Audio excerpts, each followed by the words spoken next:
오늘은 기초 성경 공부 제10과 들어갈 시간입니다.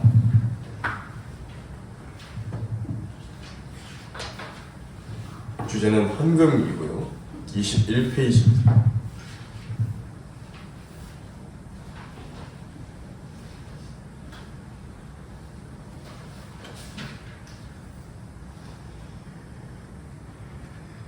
부제목은 이제 헌금의 의미와 또 드리는 이유라는 제목으로 이제 말씀을 드릴 것인데요. 지난 시간까지 우리는 성도의 교제에 관해서 잘 배웠습니다. 오늘부터는 이제 헌금에 대해서 배울 것인데 21페이지 중간에 보시면 굵은 글씨로 헌금의 의미는 무엇이며 반드시 드려야 하는 것인가요? 라고 물었습니다. 아예 단락을 읽어보겠습니다. 오늘날 기독교 내에서 헌금만큼 논쟁점이 되는 주제도 없을 것입니다. 너무나 많은 목적들을 위해 헌금할 것을 그리스도인들이 강요받기 때문입니다. 뿐만 아니라 헌금만큼 그리스도인들 사이에서 잘못 이해되고 있는 것도 없을 것입니다. 신약 성경이 헌금에 대해 가르치는 바를 바르게 이해하기 전에 분명히 인식해야 할 것은 하나님께서 원하시는 것이 당신의 돈이 아니라는 점입니다. 그분은 모든 것의 주인이시기 때문입니다. 단페이지 가보시면 이번가는 자신의 물질뿐만 아니라 자신의 인생에 대한 천지기로서 그리스도인의 의무에 대해 다룰 것입니다. 라고 말했습니다. 이 헌금이라는 것은 이제 예배 순서에 또 일부러 들어가 있죠. 예배 순서에서 헌금이라는 것이 있습니다. 이제 또 이 뒤에 시간에 헌금과 11조의 의미를 예배와 연관해서 알아보는 것은 차차 할 것이지만 먼저 성도들이 반드시 유념해야 될 부분은 하나님께 드리면서 이 시험에 들 필요가 없다라는 것입니다. 자기가요 1,000원 한 장을 드려도 되는 것입니다. 그런데 그렇게 한다 할지라도 미리 마음에 정한 대로 준비해서 드리는 것입니다. 미리 마음에 준비하는 것입니다. 예배 순서에 헌금이 있는 이유는요, 반드시 내야 된다, 다른 사람들 눈치를 봐라, 무슨 심리적 압박과 강요를 주기 위해서 한다기보다는요, 대충 그 주머니에서 주섬주섬 꺼내가지고 갑자기 막 지갑 탁 열어가지고 그렇게 내라는 게 아닙니다. 그래서 헌금 순서가 있는 것입니다. 내가 한 달에 1,000원을 드리기로 마음에 정했다. 그러면 예배가 몇 번인지, 제가 어떻게 참석을 할 것인지 계산을 해서 나눠서 드리면 되는 것입니다. 그런데 주변 사람의 눈치 때문에 헌금 양 자체에 대해서 시험이 든다든지 더 나아가서 예배 드리는 것까지 부담이 된다라고 한다면 그것이 시험에 든 상태입니다. 그 예배의 본질은 잊어버리고요, 형식만 남아버린 것입니다. 그래서 이제 성경대로 믿는 침례교회의 전통은요, 이 목회자들까지도 설교자들까지도 모두 경배에 참여하는 한 경배자로서 자신들의 예물을 미리 다 준비하는 것입니다. 그리고 하나님 앞에 준비된 것을 드리는 것입니다. 누가복음 21장 1절에서 4절까지 말씀이 있습니다. 주께서 눈을 들어 부자들이 연보교에 연보 넣는 것과 또 한 가난한 과부가 2렙돈을 거기에 넣는 것을 보시고 말씀하시기를, 진실로 내가 너희에게 말하노니 이 가난한 과부가 그들 모두보다 더 많이 넣었도다. 이 모든 사람은 그들이 풍족한 데서 하나님께 연고를 넣었지만 그 여인은 가난한 가운데서 자기가 가진 생계비 전구를 넣었느니라고 하시더라.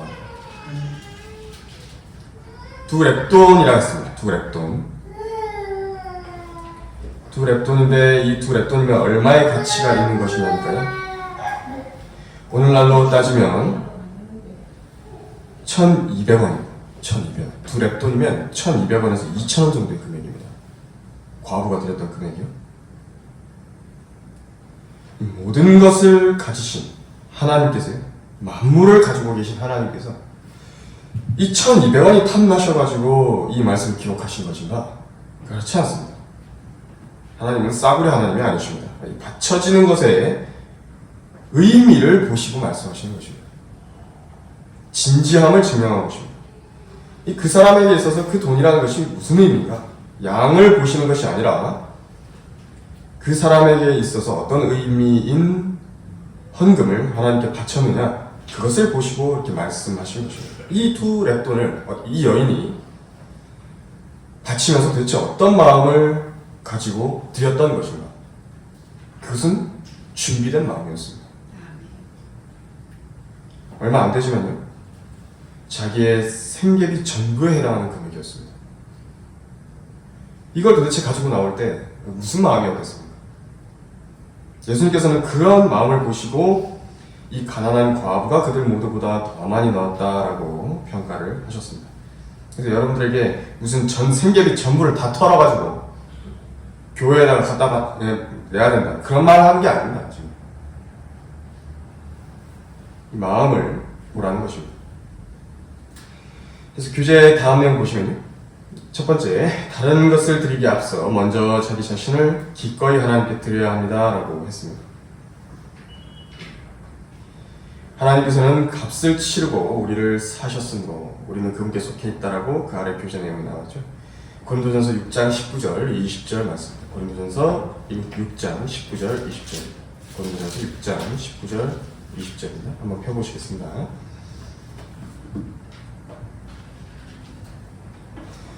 고린도전서 6장 19절 20절에서 또한 너희의 몸은 너희가 하나님께로부터 받은 바 너희 안에 계신 성령의 전 것을 알지 못하느냐. 너희는 너희 자신의 것이 아니니라.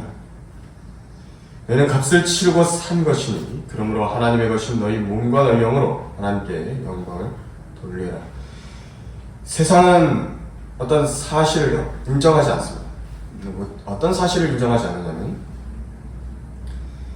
이 그들이 손에 재물을 가지고 있지 않습니까? 세상 사람들이 재물을 가지고 있습니다. 그런데 그 손에 있는 재물을 가질 수 있는 모든 능력을요, 하나님께서 먹고 살 수 있도록 자기 손에 주셨다는 것을 인정을 안 하는 것입니다. 다 자기가 잘나서 자기가 벌어먹고 자기가 그렇게 한 것이지, 하나님께서 어떠한 자신의 손에 주신 것이 없다라고, 어떠한 것도 난 하나님께로 받은 것이 없다라고 생각을 하는 것이 세상입니다. 그러나 이 만물을 한번 보십시오. 사자들까지도 그 사냥할 수 있는 사냥 능력을 다 하나님께 받은 것이고, 독수리는 그 눈을 하나님께로 받은 것이고, 독수리의 그 발톱은요, 그 아귀 힘이 성인 남성의 17배라고 하는데 그 힘을 하나님께로부터 받은 것입니다. 그래서 그 발톱으로 먹잇감을 사냥을 하는 것입니다.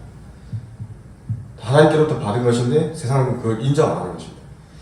하물며 하나님의 자녀들은 이 사실을 얼마나 하나님 앞에서 시인해야 하겠습니까? 하나님께서 나를 먹여 살려주시고 내 두 손에 능력을 주신 것이라고. 또한 성경은요, 우리의 몸과 영을 그분께서 값을 주고 사셨다라고 말씀하셨는데, 얼마의 값을 치르고 사셨냐니까 하나님께서는 자신의 영광을 내려놓으신 것입니다.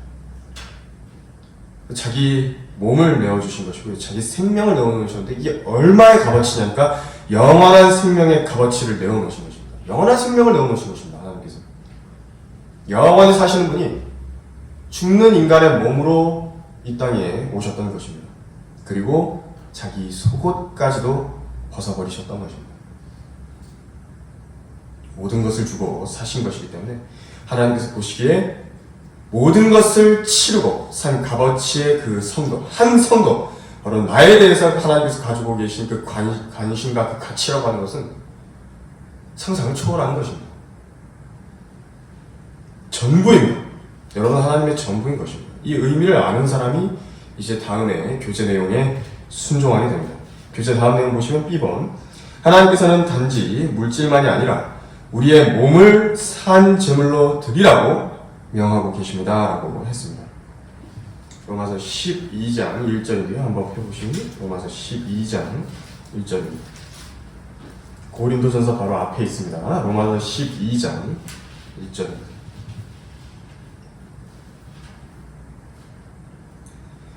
그러므로 형제들아, 내가 하나님의 모든 자비하심으로 너희에게 권고하노니 너희 몸을 하나님께서 기뻐하시는 거룩한 산제물로 드리라. 이것이 너희가 드릴 합당한 예배니라 라고 말씀하셨습니다.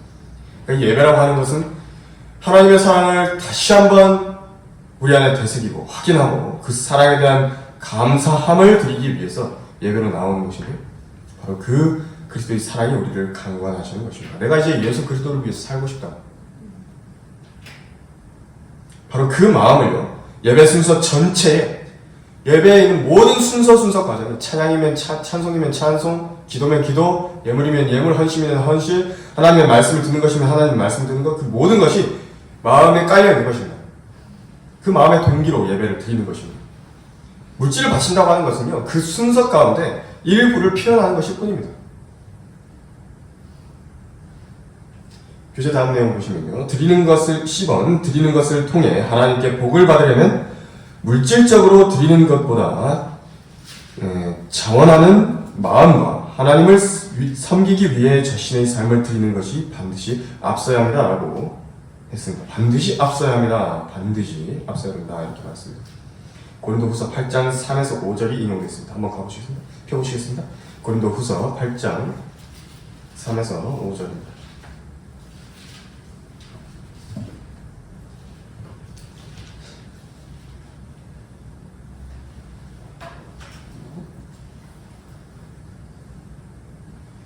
내가 증거하노니 그들은 자기들의 능력에 따라 하였고 또 능력 이상으로 자원하여 하였으며 우리가 은혜를 받을 것과 성도들을 섬기는 일에 동참할 것을 많은 애원으로 우리에게 간청하였느니라.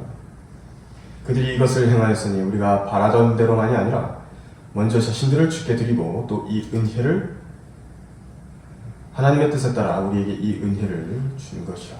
먼저 자신들을 주께 드리고 또 하나님의 뜻에 따라 우리에게 이 은혜를 주는 것이라고 말씀하고 있습니다. 먼저 자신들을 주께 드렸다라고 5절에서 말씀하셨습니다. 마케도니아 교회의 사람들이요, 어떤 사람들인지 알아야 됩니다. 그들은 먼저 자신들을 주께 드린 것입니다. 옳은 일을 하고 싶었고요, 선한 일을 하고 싶어 했습니다. 이 사람들은 예수 그리스도께서 명령하신 계명을 지키기 원했고 주님을 더 잘 섬기고 싶었습니다. 선한 일에 동참을 하고 싶었던 사람들입니다. 자신에게 기회를 달라고 애원하고 간청하는 사람들이었습니다. 선한 일을 하고 싶었는데 그 선한 일을 할 수 있는 그 기회를 달라는 그런 요청을 하는 사람들이었던 것입니다. 하나님께 자신을 드린 사람들만이 가질 수 있는 마음의 자세인 것입니다. 거기에서 이제 자기들이 구주 예수 그리스도를 위해서 할 수 있는 여러 가지 것들이 있었습니다. 큰 환난에 시련을 당했다라고 2절에서 이제 말씀을 하신 것인데,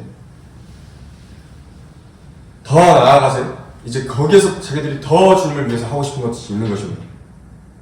자신들이 다른 지역에 멀리 갈 수는 없지만 바울과 또 다른 사역자들의 손을 통해서 또 다른 지역에 있는 형제들을 돕고 싶다. 우리와 같은 처지에 있는 어려운 형제 자매들을 우리도 우리 손으로 돕고 싶다. 그 마음이 간절했다는 것입니다. 이 열정과 뜨거움이 있는 상태로 하나님께 드렸습니다. 그래서 그것을 주님께서 얼마나 귀하게 받으셨는가 한번 생각해 보십시오.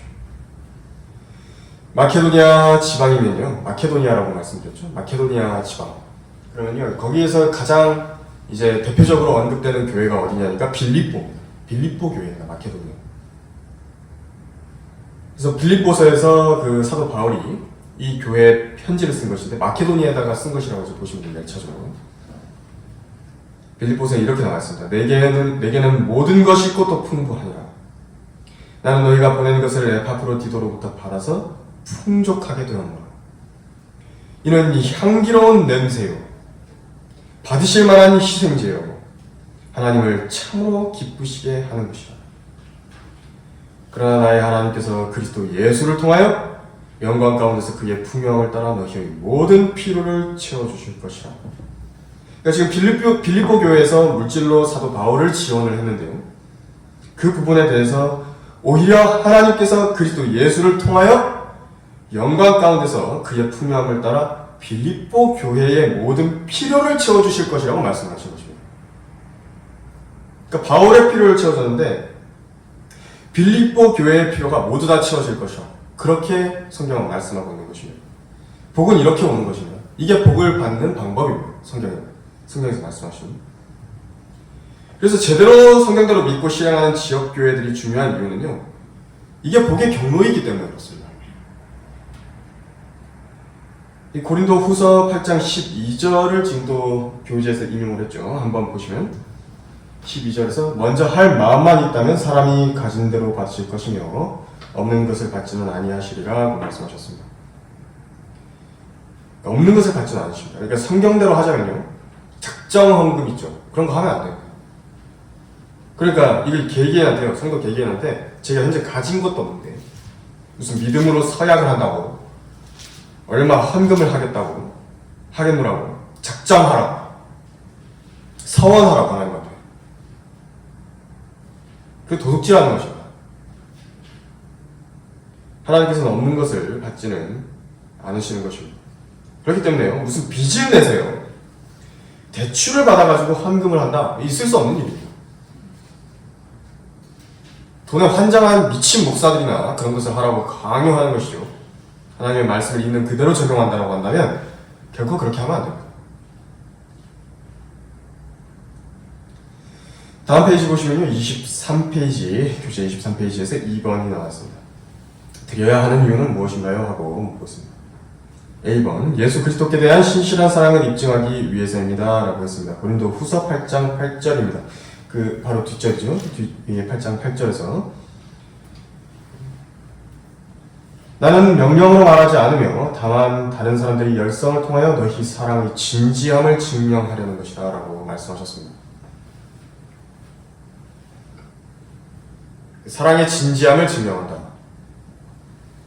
이 말씀을 지금 하고 계신 배경을 살짝 이제 좀 미리 말씀을 좀 드려보면요, 고린도 후서 9장에 왜 이런 이야기를 하고 있는지가 이야기가 나오는 것인데, 이제 아카야 지방이 있습니다. 그 마케도니아 지방을 말씀드렸죠. 그리고 아카야 지방을 말씀드렸는데, 아카야 지방에서 제일 큰 교회라고 한다면, 이제 대표적인 교회라고 한다면 고린도 교회입니다. 고린도 교회.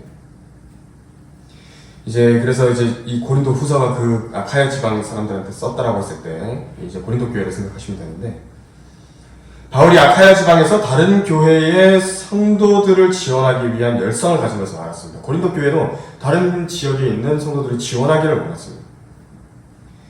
그래서 바울이 고린도 교회라고 직접적으로 말하지는 않았지만요, 이 마케도니아 지방에 갔더니 빌립보 사람들이나 이런 마케도니아 교회에 있는 마케도니아 지방에 있는 사람들이 자신들도 다른 지역에 있는 성도들을 돕고 싶다고, 그들을 위한 연보를 준비하고 싶다라고 하니까 바울의 일행이요, 이렇게 이제 이야기를 한 겁니다.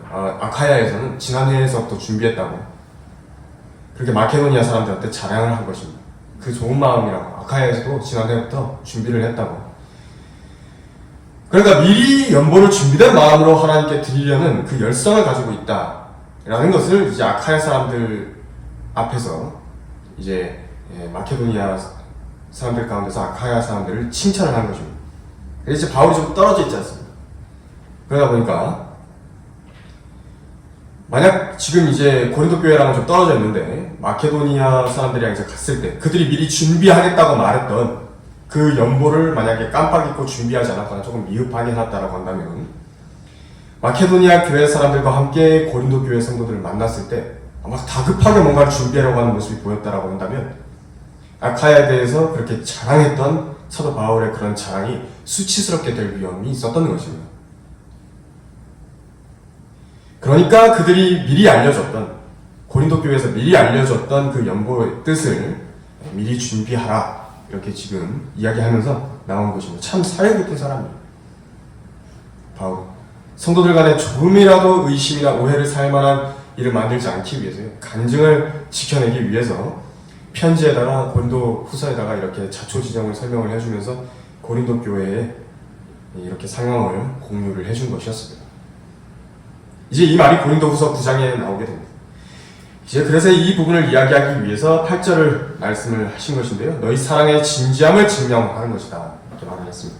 그래서 말로만 하는 것이 아니라요, 실제적인 행동을 함으로써 보여주는 것인데, 이 부분은요, 요한도 요한 1서에서 말한 바가 있습니다.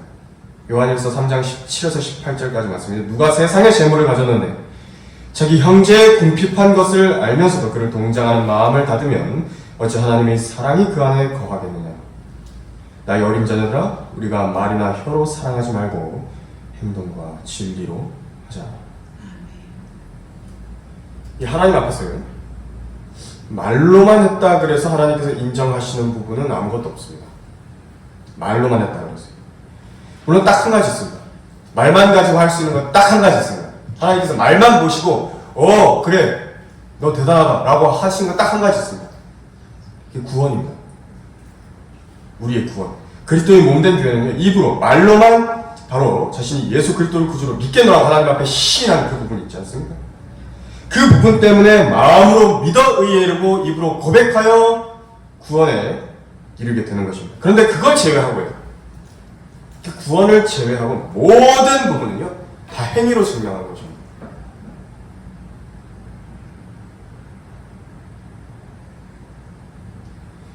그래서 여기 지금 8절에서도 고린도 교회가 가진 그 사랑의 진지함을 증명하기 위해서 바울이 연보를 미리 준비해 놓으라고 그렇게 이야기를 했던 것입니다. 근데 이런 거액의 연보들이 이제 모였는데 꽤 이제 모였지 않겠습니까? 한 1년 정도 모았을 것이니까, 몇 년 정도 모았을 것이니까 이제 로마서 15장에 나오는데 여기 손가락 끼워 두시고 조금 이따 다시 또 고린도 후서에 돌아올 겁니다. 그래서 로마서 15장에 보시면 그 이야기가 나옵니다. 26절, 27절에서 그 말씀을 하고 있습니다.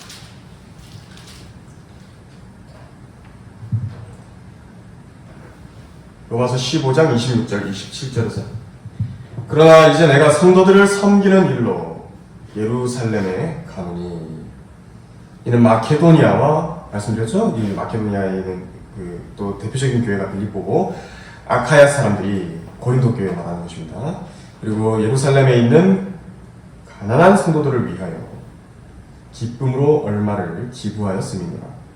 그들은 진실로 기뻐하였으며 또한 저들에게 빚진 자니 이는 이방인들이 저들의 영적인 것에 참여하였으면 그들의 의무는 또한 물질적인 것으로 그들을 섬기는 것임이라 라고 말씀하셨습니다.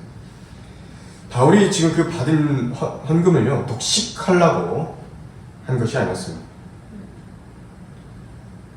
독식하려고 마케도니아와 아카야에서 이 연보를 요청한 것이 아니라 예루살렘에 있는 어려운 성도들에게 주기 위해서 그렇게 했던 것입니다. 이것을 지금 무엇이라고 표현을 했냐니까 28절에서 내가 이 일을 마치고 이 열매를 그들에게 확증한 후에 너희를 거쳐 스페인으로 가리라 라고 말씀하셨는데 열매라고 했습니다. 그러니까 헌금이 올바로 거쳐져서 올바로 쓰이는 것, 성경적인 목적을 위해서 잘 쓰이는 것도 열매에 해당합니다. 지역교회가 맺는 열매인 것입니다. 아까 살펴본 것처럼 사랑의 증거인 것입니다. 사랑의 열매인 것입니다. 그 눈에 보이지 않는 형제 사랑이 맺혀진 결과가 바로 이것입니다. 다음 교재 내용 보시면요, B번에서 다른 일들에 대해서도 은혜가 넘치게 합니다. 특별한 재능이나 능력이 필요한 것이 아니라 단지 은혜가 필요한 것입니다. 다시 그 고린도 후서 8장 6, 7절 인용되는데 지금 여기서 교재에서 이 말을 하는 이유가 뭐냐면 그 헌금이라고 하는 것이 그런 성도들의 은혜를 나타내기 위한 여러 열매 중에 하나일 뿐이죠. 그것으로만 증명하는 것은 아니라는 점을 지금 말하고 싶어서 교재에서 이렇게 쓴 것입니다. 이 고린도 후서 8장 6, 7절이 지금 인용되어 있는데 또 한번 가보겠습니다. 고린도 후서 8장 6, 7절입니다. 그래서 그러므로 우리가 디도에게 권하였던 것은 그가 전에 시작하였던 바와 같이 이 은혜를 너희 안에서도 완성시키라는 것이었느니라. 따라서 너희가 매사에 즉 믿음과 언어와 지식과 모든 간절함과 너희가 우리를 사랑하는 일에 있어서 넘친 것 같이 이 은혜에서도 넘치기를 바라노라. 그러니까 다른 것도 많이 사랑을 했는데 이 은혜에서도 넘치기를 바란다라고 말하고 있는 것입니다. 일단 영적인 게 선행이 되어야죠. 영적인 교제 가운데서 성도들과의 그런 친밀한 그런 교제 가운데서 성령의 교제 가운데서 은혜가 넘치는 것이 첫 번째입니다. 또 고린도 후서 9장 8절이 교재에서 인용되어 있는데 9장 8절을 보시면요, 하나님께서는 너희에게 모든 은혜를 넘치게 하실 수 있나니 모든 것을 언제나 너희가 필요한 대로 가질 수 있게 하심으로 모든 선한 일에 넘치게 하시려는 것이라. 그러니까 지금 드렸더니요, 오히려 모든 필요가 채워진다라는 말을 여기서 또 하시는 것입니다. 참 역설적인 지혜죠. 그러니까 내가 손을 폈더니 다른 은혜들을 더 받게 된 것입니다. 그러니까 받으려면 손을 펴야죠. 손을 쥐고서는 받을 수가 없는 것입니다. 그래서 교재 다음 내용 보면 10번, 그것은 영원한 부에 대한 투자이며 사라져버릴 지상의 부로부터 우리의 눈을 멀어지게 해줍니다 라고 했습니다. 빌립보서 4장 17절이 인용되어 있는데요, 한번 펴보시겠습니다. 아까 인용했던 바로 그 구절입니다. 빌립보서 4장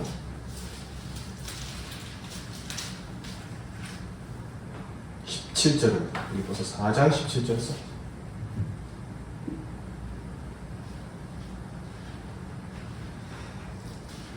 빌립보서 4장 17절, 내가 선물을 구하고자 함이 아니라 너희의 회개의 풍성한 열매를 구하고자 함이니라. 그러니까 회개라고 하면 바로 그 회사에서 이렇게 계산하는 것을 말하는 것이죠. 결산 메모, 수입과 지출을 이제 그렇게 기록을 남기는 것을 회개라고 합니다. 바울이 자기에게 뭔가를 지금 해달라는 목적으로 바울이 쓸 것을 빌립보 교회에서 받았다 이것이 아니라요, 회개의 풍성한 열매를 드러내는 것이기 때문에 그렇다라고 지금 말씀을 하고 있는 것입니다. 이것은 그대로 뿌린 사람들의 하나님의 영광을 드높이는 그 열매를 맺은 것인데, 아까 말씀드렸다시피 열매입니다. 한 지역교회의 열매가 되는 것입니다. 많은 열매를 맺게 되는 것이고요, 이것은 직접적으로 하나님께 영광이 돌아가는 일입니다.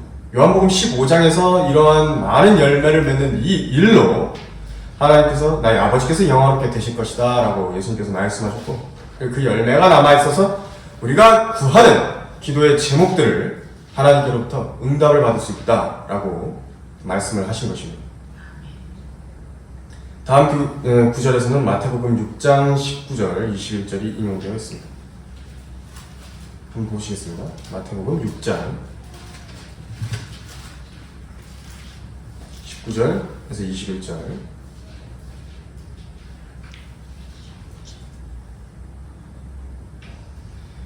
너희 자신을 위하여 땅에다 보물을 쌓아두지 말라. 거기는 좀과 녹이 해치며 또 거기는 도둑들이 뚫고 들어와서 도둑질하느니라. 오히려 너희 자신을 위하여 하늘에다 보물을 쌓아두라. 거기는 좀이나 녹이 해치지도 않으며 또 거기는 도둑들이 뚫고 들어오지도 못하고 도둑질도 못하느니라. 너희 보물이 있는 곳에 너희 마음도 있느니라. 그러니까 땅에다 쌓아놓은 모든 재물들은 이제 후에 모든 세상과 함께 다 형체가 사라져버릴 것인데, 근데 이걸 영원히 간직하기 원한다. 내가 이 지상에 있는 보물을 영원히 간직하고 싶다라고 한다면 영원한 것으로 전환을 시켜야 됩니다. 어떻게 유한한 걸 영원한 것으로 전환을 시켰습니까? 하나님께 드리면 됩니다. 지역교회는요, 1차적으로 그 일을 맡은 환전소입니다. 그래서 그 일을 잘 수행해야 됩니다. 지역교회가 그 일을 잘 수행해야 됩니다. 그래서 지역교회가 헌금을 성경대로 사용하지 않으면 어떻게 되는 것입니까? 거기다가 헌금한 모든 성도들이 영원한 영적인 피해를 입는 것입니다. 성도들이 준 걸 받아가지고 이걸 영적인 것으로 전환을 해가지고 그 영적인 복이 돌아가게끔 해줘야 되는 것인데, 지역교회가 헌금을 제대로 사용하지 못했다라고 한다면 거기다가 헌금을 냈던 사람들이 이제 이 영원한 피해를, 영적인 피해를 입게 되는 것입니다. 제대로 쓰라고 준 것인데 희한한 데다가 쓰고 있다 그러면 안 되는 것입니다. 효과적이지 않게 되는 것입니다. 그래서 성경대로 믿는 침례교회, 그래서 제대로 주님을 섬기고 성경대로 헌금을 사용하는 교회가 중요한 이유는요, 바로 이들을 통해서 복이 각 성도들의 가정 안으로 흘러 들어가기 때문에 그런 것입니다. 이 썩어버린 교회들에다가요, 계속 일생을 바쳐가지고 헌금을 드렸다. 그러나 하나님께서 인정하시는 영원한 열매의 그 보화로 환전이 돼서 나오는 게 아니라요, 각자 하나님의 종들의 그 배설물로 환전이 돼가지고 나오는 것입니다. 그래서 교재 다음 페이지 가보시면 24페이지에서 이번에 드리는 것으로 가장 유익을 얻는 사람은 바로 자신입니다 라고 했습니다. 사도행전 20장 35절이 인용되어 있습니다. 한번 펴보시겠습니다. 사도행전 20장 35절입니다. 예수님이 거짓말하지 않으셨습니다.